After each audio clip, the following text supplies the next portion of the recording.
চক্ষু, কর্ণ, নাসিকা, জিহ্বা, ত্বক আর মন। তাহলে মন সহ ষড় ইন্দ্রিয়, এই মনকে আশ্রয় করে ইন্দ্রিয়ের বিষয়সমূহ ভোগ করে। চক্ষু, কর্ণ, নাসিকা, জিহ্বা, ত্বক, এই পাঁচটা জ্ঞানেন্দ্রিয়, আর তাদের সঙ্গে আছে মন। তারা পাঁচ প্রকারের জড় বিষয় ভোগ করে। কি কি না? রূপ, রস, শব্দ, গন্ধ, স্পর্শ। চোখ দিয়ে কি জড় বিষয় ভোগ করে? চোখ দিয়ে রূপ নামক জড় বিষয়টা ভোগ। হ্যাঁ, কার কত সুন্দর দেখতে সেটা চোখ থাকলে তবে দেখা যাবে, তাই না? আর ভগবান তিনি মানে সূর্যের রূপেতে জগতে প্রত্যেকটা বস্তুর উপরে আলো নিক্ষেপ করে, আর আলো নিক্ষেপ করলে তবে সেটা আমরা দেখতে পাই, তাই না? যখন সূর্য আলো দিচ্ছে, আলো দিয়ে যখন কোনো বস্তুর উপরে পড়ছে, তখন আমরা চোখ দিয়ে বলতে পারছি কি ওটা এই জিনিস, তাই না? সূর্য যদি আলো না দিত তাহলে কিন্তু আমরা দেখতে পেতাম না। হ্যাঁ, তখন এই চোখ দিয়ে এই যে রূপ নামক যে জড় বিষয়টা, এটা দেখা যেত না, তাই না? তা চোখ কোন দিকে যায়? চোখ শুধু রূপের দিকে ধাবিত হয়। তাই চোখ দিয়ে রূপ নামক জড় বিষয়টা ভোগ করছে। কর্ণ, কান, কান দিয়ে কোন জড় বিষয়টা ভোগ করছে? শব্দ, শব্দ, ঠিক আছে? কান থাকলে শব্দ হলেই কিন্তু কানে আওয়াজ আসবে। তাহলে শব্দ নামক যে জড় বিষয়টা, সেটা কর্ণ নামক ইন্দ্রিয় দিয়ে সে উপভোগ করছে। চক্ষু, কর্ণ, নাসিকা, নাক, নাক দিয়ে আমরা কি জড় বিষয় ভোগ করছি? নাক দিয়ে ঘ্রাণ, ঘ্রাণ, নাক দিয়ে গন্ধ, তাই না? রূপ, রস, শব্দ, গন্ধ, গন্ধ আমরা নাক দিয়ে বলতে পারি কোনটা ভালো গন্ধ, কোনটা খারাপ, তাই না? সেটা আমরা নাসিকা ঘ্রাণ শক্তির দ্বারা আমরা অনুভব করতে পারি। তাহলে ভগবানের চরণে যে পুষ্প অর্পিত হয়, সেই ভগবানের চরণে অর্পিত পুষ্প মানে সেই সৌগন্ধ আমাদের নিতে হয়। যে চতুষ্কুমার, ব্রহ্মার মানসপুত্র যে চতুষ্কুমার, সনক, সনাতন, সনন্দ আর সনত কুমার, এরা ভগবানের চরণে যে তুলসী পত্র দেওয়া হতো, সেই তুলসী পত্রের ঘ্রাণ নিয়ে এরা ভগবানের ভক্ত হয়েছে। হ্যাঁ, এরা কিন্তু প্রথম জীবনে নির্বিশেষবাদী ছিল। হ্যাঁ, ওই আপনার এমন কি ধ্রুব মহারাজের প্রহ্লাদ, এরা সব নির্বিশেষবাদী ছিল। কেন নির্বিশেষবাদী বলা হচ্ছে? না, এরা ভক্তি জগতে যখন প্রথমে কেউ আসে, কিছু পাওয়ার উদ্দেশ্য নিয়ে আসে, ঠিক আছে? কিছু জড় জাগতিক পাওয়ার আকাঙ্ক্ষা নিয়ে ভক্তি জগতে আসে। তারপরে ভক্তি জগতে এসে ভক্তি করতে করতে যখন সে ভক্তির উচ্চ স্তরে চলে যায়, যখন সে জানতে পারে না জড় বিষয় ভোগ করা ঠিক নয়, জড় বিষয় ভোগ করা মানে ভগবানকে ভুলে যাওয়া, তখন সে শুদ্ধ ভক্তি লাভ করতে থাকে। মানে কাঁচ কুড়োতে এসে কাঞ্চনের সন্ধান হয়ে যায়, তাই না? ধ্রুব মহারাজ তিনি যখন তার বিমাতার কটু বাক্য শুনে নিজের মায়ের পরামর্শে যখন বনেতে তপস্যা করতে গেলেন, বিমাতা হয়তো আমরা আপাতত দৃষ্টি দেখছি যে ওনার বিমাতা ওনাকে কটু বাক্য বলেছিল। কি কটু বাক্য বলেছিল? হ্যাঁ, বাবার কোলে বসেছিল তো, সেটাই আর কি বিমাতা সহ্য করতে পারিনি। বিমাতা জানে যে আমার ছেলে বসবে, ও কেন সতীনের ছেলে কেন বসবে? তা বলেছিল রাজ সিংহাসনে বাবার কোলে বসার জন্য যোগ্যতা অর্জন করতে হয়, ঠিক আছে? তুমি যেদিন যোগ্যতা অর্জন করবে সেদিনে সিংহাসনে বাবার কোলে বসবে। এই কথাটা ওনার খুব কষ্ট দিয়েছে। তা যখন মার কাছে গিয়ে বললো, নিজের মার কাছে গিয়ে যখন বললো, নিজের মা কি বললো? এখন মায়েরা হলে তো কোমরে কাপড় বেঁধে গিয়ে ঝগড়া বাঁধে, কেন আমার ছেলে বলল, তাই না? তা ওনার মা কি করলো? ওনার মা বলছে ঠিকই বলেছে, তোকে তো সিংহাসনে বসার যোগ্যতাই নেই, তুই আগে যোগ্যতা অর্জন কর, তাহলে বাবার কোলে গিয়ে বসবি। তাই দেখো দুই মা কিন্তু গুরুর মতো কাজ করবে। হ্যাঁ, তখন ওই মার কথা শুনে বলে ঠিক আছে, আমি তাহলে যোগ্যতা অর্জন করার জন্য বেরিয়ে যাচ্ছি বলে বলেছিল, বেরিয়ে চলে যাচ্ছে। হ্যাঁ, তা কাজ করতে কিছু পাওয়ার আসে, কি পাওয়ার আসে না, বাবার কোলে বসবে, সিংহাসনে বসবে, এটাই ছিল ভক্তি জগতে যাওয়ার লোভ। এটাই যে বাবার কোলে আমাকে বসতেই হবে, এই উদ্দেশ্যে নিয়ে বেরিয়ে গেল। সাধনায় বসলো, নারদ মুনির সঙ্গে সাক্ষাৎ হলো, নারদ মুনি মন্ত্র দিল, তারপরে দেখায় 6 মাসের মধ্যে ভগবানের কৃপাই পেয়ে গেল, কাজ করতে গিয়ে কাঞ্চন পেয়ে গেল। তাহলে ভক্তি জগতে প্রাথমিকভাবে কিছু পাওয়ার জন্য আসে, পরবর্তীকালে কিন্তু সে যদি ভক্তির স্থিতিতে ঠিক থাকে তাহলে কিন্তু এমন ভক্তি ভগবান দেবে, এমন ভক্তি সে পাবে, জড় বিষয় সব ভুলে। হ্যাঁ, সেটাই দরকার। তা আমরা নাক দিয়ে গন্ধ নামক যে জড় বিষয়টা সেটা ভোগ করি, জিহ্বা দিয়ে কি বিষয় ভোগ করি, জিহ্বা দিয়ে স্বাদ, ঠিক আছে। তা স্বাদ আমরা ভগবানের প্রসাদ পেয়ে আমাদের জিহ্বাটাকে আমরা নিয়ন্ত্রণে রাখবো, কন্ট্রোল করে রাখবো। জিহ্বা তো অনেক কিছু খেতে চায়, তাই না? আপনি রাস্তা দিয়ে যাবেন, এদিক ওদিক কত কি দেখবেন, সব কিছু সেবা পাওয়ার ইচ্ছেই হয়। কারণ এই সংসারে থেকে তো বড় হয়েছে রে বাবা। আজকে যে ভক্ত হয়েছে সেও তো একই বাজার করে, হ্যাঁ, কিন্তু সে দমন করতে পেরেছে, তাই না? খাওয়ার যে লোকটা, ভগবানের প্রসাদ ভিন্ন অন্য কিছু সেবা পাবো না, সেটা দমন করেছে, কন্ট্রোল করতে চেষ্টা করছে, কন্ট্রোল করতে সে পেরেছে। তাই তার জিহ্বাটাকে ভগবানের প্রসাদ খাইয়ে খাইয়ে খাইয়ে খাইয়ে তাকে নিয়ন্ত্রণে রাখতে হবে। চক্ষু কর্ণ নাসিকা জিহ্বা ত্বক মানে চর্ম, তাই না? তা স্পর্শজনিত যে জড় বিষয়, সে স্পর্শজনিত জড় বিষয়টা এই ত্বক সে ভোগ করতে চায়। তাহলে পঞ্চ ইন্দ্রিয় 5 প্রকার জড় বিষয় ভোগ করতে চায়।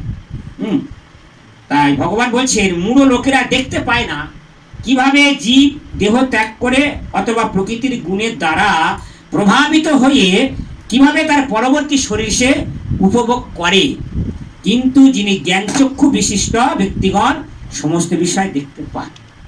কারা দেখতে পায় না? মূঢ় ব্যক্তিরা। এই যে প্রাণ বায়ুটা, আত্মা এক দেহ থেকে আর এক দেহে যায়, এটা কারা জানে?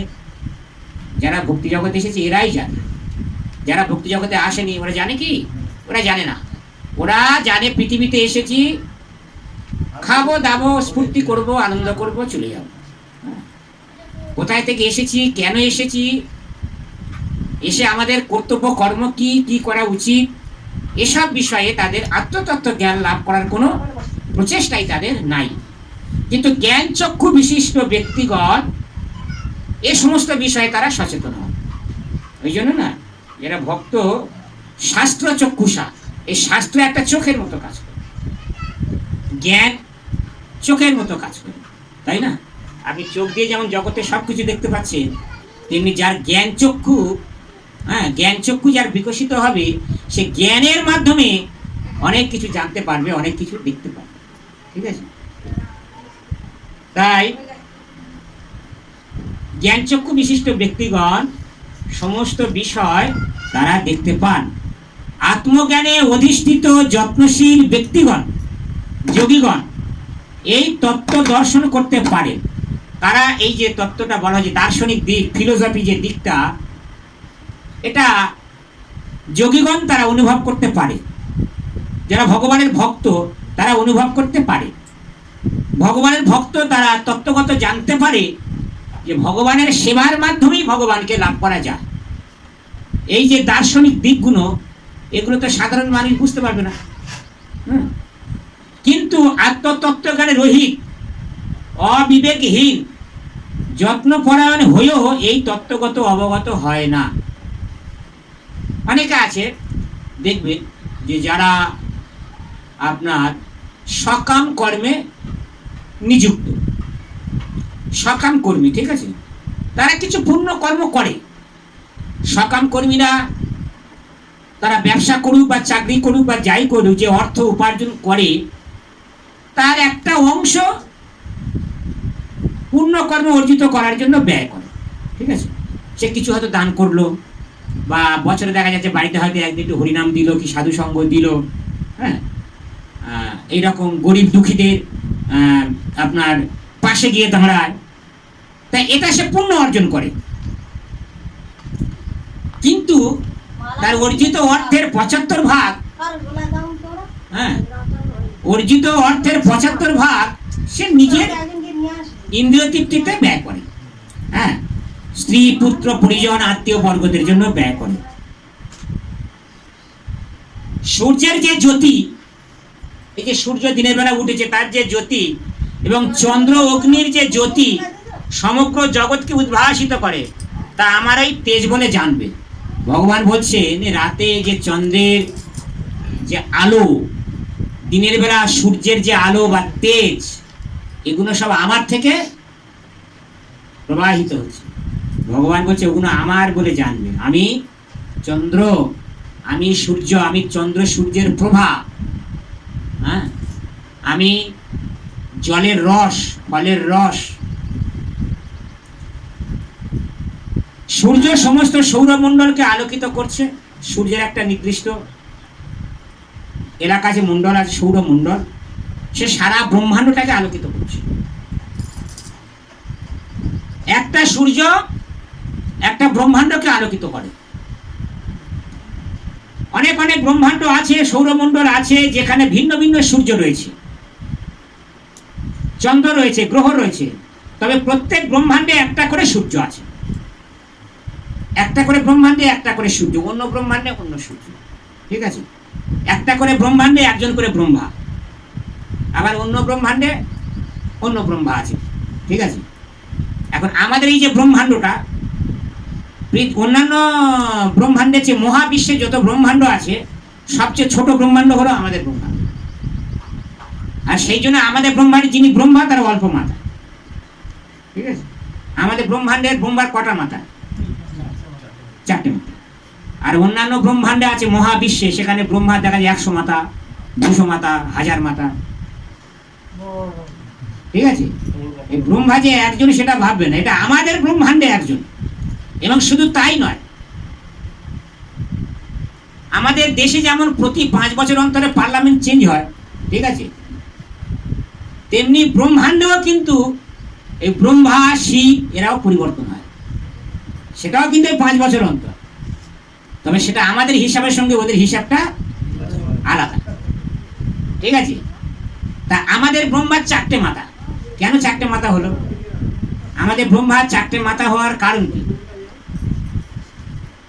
ব্রহ্মা যখন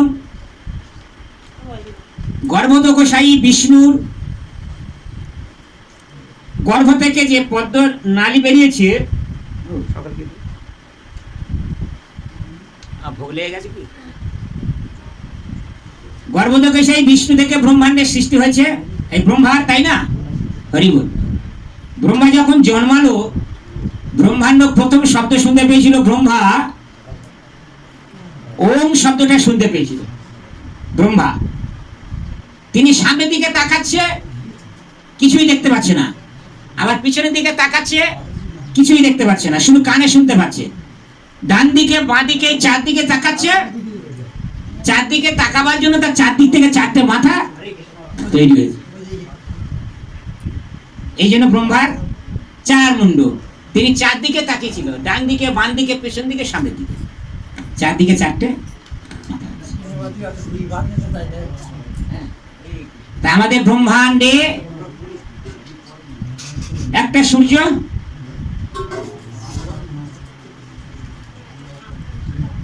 ভগবান বলছেন আমি পৃথিবীতে প্রবিষ্ট হয়ে আমার শক্তির দ্বারা সমস্ত জীবদের ধারণ করি এবং রসাত্মক চন্দ্র রূপে ধান জব আদি ঔষধি পুষ্ট করছি। এখানে ভগবান কি বললেন? ভগবানের শক্তির প্রভাবেই সমস্ত গ্রহগুলি মহাশূন্যে ভাসছে, তা সহজেই উপলব্ধি করা যায়। ভগবান প্রতিটা অণুতে, প্রতিটা গ্রহে, প্রতিটা জীবে প্রবিষ্ট হয়ে আছে। অণু পরমাণুর মধ্যেও ভগবান রয়েছে, জীবের দেহের মধ্যে তো আছে।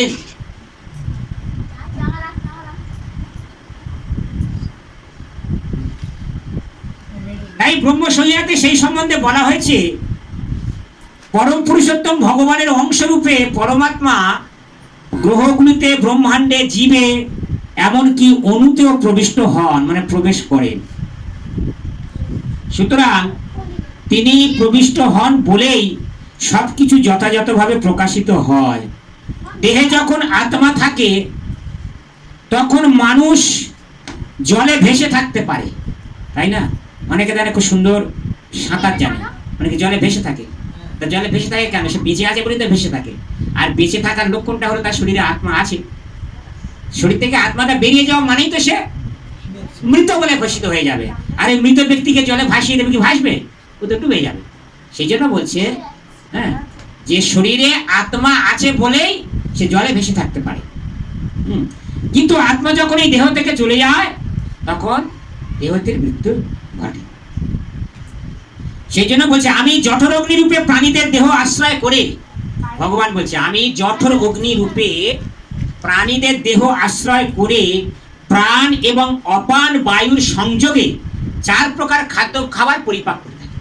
এই যে চতুর্বিধ যে খাবার খায় জীব, এই সমস্ত খাদ্য খাবার হজম করতে সহযোগিতা করে এই জঠর অগ্নি।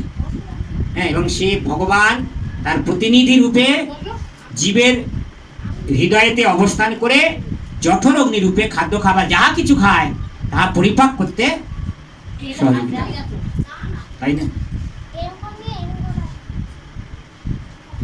তারপর ভগবান বলছেন, আমি সমস্ত জীবের হৃদয়ে অবস্থিত এবং আমার থেকে স্মৃতি, জ্ঞান এবং বিলোপ হয়।